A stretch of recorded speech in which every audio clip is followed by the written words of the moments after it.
Voici Nicolas Canteloup. L'émission, ça marche.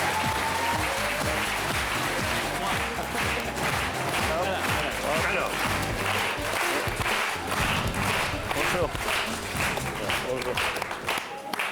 Bonsoir. On va tout de suite accueillir notre voisin le plus illustre, Nicolas Sarkozy. Bonsoir, Monsieur le Président. Bonsoir Michel Drucker, bonsoir à votre assemblée. Écoutez, j'étais dans les loges, j'ai regardé en coulisses l'émission, formidable émission, très instructive. Je ne suis pas surpris connaissant Bernard Kouchner, ministre remarquable. Je ne vais pas m'étendre puisqu'il est en face de moi. Simplement un petit bémol, si vous me permettez, Michel Drucker. Vous n'êtes pas sans savoir que Bernard Kouchner voyage beaucoup. Alors certes, il est sur un canapé business class, mais que je sache, votre émission a démarré à 14h, ça fait 6 heures qu'on parcourt dans le temps la vie de Bernard Kouchner. J'ai pas vu une coupe de champagne, pas une milliardise, simplement un gâteau de pommes de terre, 1,40 €. Alors, écoutez-moi, franchement. Président a raison. Ben oui. Toujours. Alors, Un petit que gâteau. ceux qui voyagent en classe éco n'aient rien, que je comprends encore, pas ça encore. S'il vous plaît. Si on siffle, j'ai prévenu, J'arrête j'annule le match. la rencontre Kouchner-Drucker. C'est clair? Voilà, ça, ça c'est la bonne décision. Voilà. Ça, Voilà. Merci beaucoup, je vois- mademoiselle. Je vois que la compagnie Drucker Airlines monte en gamme.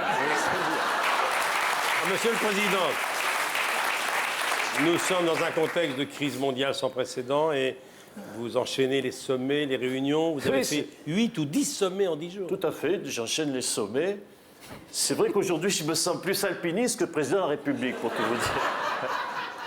6 sommets en 12 jours. C'est Alors, une affaire qui concerne Bernard Kouchner, qui a fait du bruit en France, en Italie, c'est que l'ex-membre des Brigades Rouges, Marina Petrella, ne sera pas extradée en raison de son état de santé. Monsieur Sarkozy, selon vous, c'est une décision humanitaire? Tout à fait, c'est une décision humanitaire. Bernard Kouchner le sait. Excusez-moi. C'est moi, Ah, c'est Silvio. C'est Berlusconi. Oui, oui, Silvio. Oui, tout va bene. Oui. Non, mais écoute, je n'extradirai pas Marie-Claude Pietragala. Oui, Marina Pietrella. Oui, ne joue pas sur les mots. Mais très simplement, parce que ça fait plaisir à ma femme, très simplement. Et puis, par contre, si tu veux, ben écoute, si tu veux, ce que je peux faire, par contre, c'est extrader Claude Barzotti. Oui, parce qu'on n'en fait rien en ce moment et ça nous débarrasse. Simple. Ségolène Royal est avec nous ce soir. Vous voulez dire un mot à Sœur Emmanuel, Ségolène Royal? Oui, je voulais rendre hommage à Sœur Emmanuel, dont je me sentais très proche. Ah bon, pourquoi? Parce que Sœur Emmanuel a vécu au Caire, au milieu des ordures, et bien moi au Parti des Socialistes. C'est la même chose. Oui.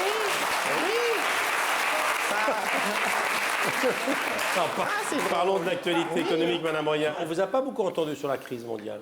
Oui, je suis heureux que vous me posiez une question sur la crise mondiale, Michel Drucker. Je n'avais qu'une crainte en venant sur ce plateau, c'est que vous me posiez une question concernant Dominique Strauss-Kahn.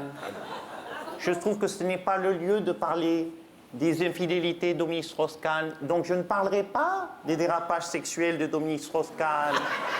Ce serait maladroit de ma part de parler d'abus de pouvoir chez Dominique Strauss-Kahn alors que rien n'est prouvé. Donc je ne m'étendrai pas sur ces pratiques sexuelles dont la rumeur prétend que certaines pratiques sexuelles se seraient faites à plusieurs. Et on comprend mieux aujourd'hui le titre de l'émission d'Anne Sinclair, 7 sur 7.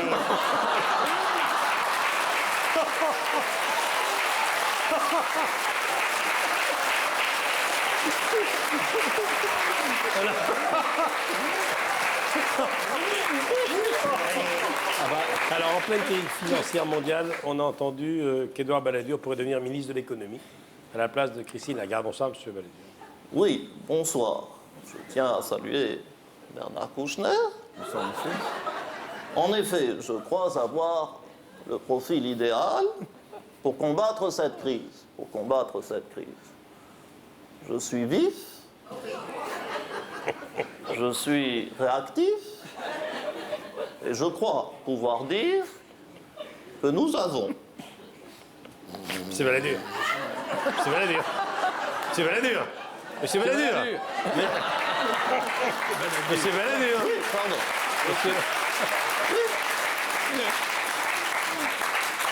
Je suis vif, réactif, et je pense avoir les qualités pour vous dire que je suis vif, Monsieur Balladur. réactif et m'adapter au modernisme. Merci beaucoup. On a beaucoup parlé récemment, Monsieur Kouchner, de l'ouverture des magasins le dimanche. Ce serait bien sûr une grande première en France. Mais alors, mais de quoi parlons-nous dans cette affaire? Monsieur Gaudin veut intervenir. Bonsoir. Mais monsieur. oui, bonjour Michel Drucker, Monsieur Sirion, bonjour à Jean-Pierre Coeuf et à Bernard Kouchner, dont j'apprécie le talent et la faconde. Mais allons, on parle d'ouverture le dimanche. Permettez-moi de vous féliciter, Michel Drucker, car vous, votre boutique est ouverte tous les dimanches. Eh oui. Alors, quand j'entends que c'est une première en France d'ouvrir le dimanche, permettez-moi de pouffer. Oui, je peux ouf, et il peut ouf, nous pouffons, vous pouffez, il et elle poufiasse. Car enfin, oui, car enfin, à Marseille, tout est ouvert. Oui, Michel Drucker, les magasins sont ouverts, les voitures sont ouvertes, les appartements sont ouverts, à coups de pied de biche ou de maramine, mais tout est ouvert. Alors rendons à César ce qui appartient à Marius.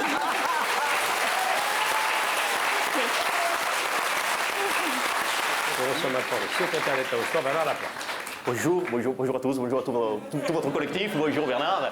Donc, je tenais à venir sur cette émission pour, encore une fois, puisqu'on me saoule vraiment avec cette affaire, je tiens à m'adresser face à la caméra. Je le dis, je le jure, sur la tête de mes enfants, déjà nés ou à naître, reconnus ou pas reconnus, je leur jure sur la tête, je ne suis pas le père de l'enfant de Rachid Dati. La transformation entre les poteaux, c'est pas moi. Hein. Moi, j'étais même pas sur la feuille de match. Même pas sur la feuille de match. De toute façon, ça peut pas être moi parce que j'avais mis un préservatif. Oh, Donc, monsieur. la boulette. Je vous en prie. La boulette. Monsieur Laporte. Je vous en prie. Pas de faute. J'avais dit avant de venir à l'émission, pas de faute, pas de faute, pas de faute. Là, j'ai fait la boulette, parce que je suis atteint du syndrome Gilles de la Boulette. Gilles de la Boulette. Non, pas Gilles de la Tourette, Gilles de la Boulette. Je ne peux pas m'empêcher de passer une journée sans me faire une boulette. Très bien. Non, j'aime beaucoup Rachida. D'ailleurs, elle a fait une émission formidable sur France 2, à vous de juger, avec Arlette Chabot. Elle est arrivée sur le plateau, ça s'est passé nickel, impeccable, elle n'a même pas été sifflée. Donc, c'est la conduite claire. On annulait la grossesse de Rachida Dati. Oh putain, deuxième boulette, la boulette. Le syndrome Gilles de la Boulette. Pas de faute, Bernard. Bernard Laporte. Alors maintenant, oui, évidemment, on ne peut pas ne pas recevoir ce soir M. Bernard Kouchner, non, le j'espère. ministre des Affaires étrangères. Bonjour. Michel Drucker, bonjour. Monsieur, madame, bonjour à... Oui, tous les... casques bleus de France Télévisions. Monsieur le ministre, la Russie s'est moquée ouvertement de l'Europe pendant le conflit qui l'opposait à la Géorgie. Non, monsieur, je n'ai pas cette vision des choses, c'est votre vision des choses. Je dirais non, mensonge et faribole, que ces allégations, si je fût été sur place, c'était nécessaire parce que, c'était mon devoir, parce que il fallait y aller, parce que nous avons parlé d'une seule et même voix. Je crois avoir su imposer ce bras de fer face à nos amis russes. Non, bras de fer. Oui, mais, cher Michel Drucker, quand vous êtes face aux Russes, il faut faire preuve de pragmatisme. Mais cela ne m'a jamais empêché, Michel Drucker, de monter sur mes grands poneys. Non, c'est sur ses grands chevaux. Oui, mais Michel Drucker, c'est quand grand. vous êtes en période de crise, vous montez sur ce que vous pouvez.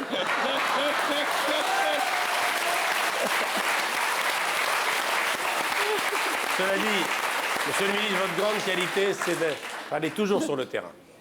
Oui, j'aime aller sur le terrain. Je suis allé En Ossétie du Sud, je suis allé en Ossétie du Nord, je suis allé en Abkhazie, en Azerbaïdjani, en Isabelle Adjani, mais j'étais jeune.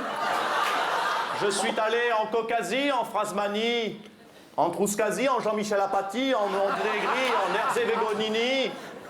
Je suis allé partout, Michel Drucker. C'est mon devoir, il fallait le faire, j'y suis allé, Merci. nous l'avons fait. C'est Merci. ainsi, c'est Merci, comme ça monsieur que Guesson. je vous dis. Merci, monsieur Guesson. Merci, monsieur Bouchelet. Non, pas de merci, Michel Drucker. Car je ne suis pas ici de façon innocente et gratuite. Si je suis ici aujourd'hui en Druckerie, c'est parce qu'il y a des choses à faire. Nous sommes réunis ici, autour de cette table, certes basse, mais table basse, des négociations, face à un peuple qui souffre, le peuple de Druckerie avec la Druckerie du Sud, la Druckerie du Nord. Un peuple affamé, obligé, pour 360 personnes, de manger un gâteau de pommes de terre à 1,40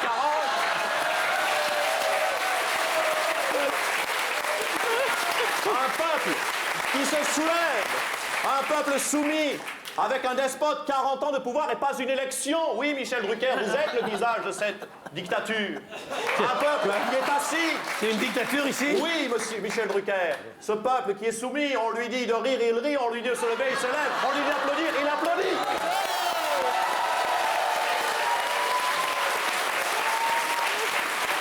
Alors, Sœur Emmanuelle était la Française préférée des Français. Un mot de la part du Français préféré des Français, Zinedine Zidane. Ouais, mais c'est. Bonjour. Bonjour à Bernard. Non, c'est sûr que une disparition comme celle de Sœur Emmanuelle, c'est toujours triste, quoi. C'est pas bien.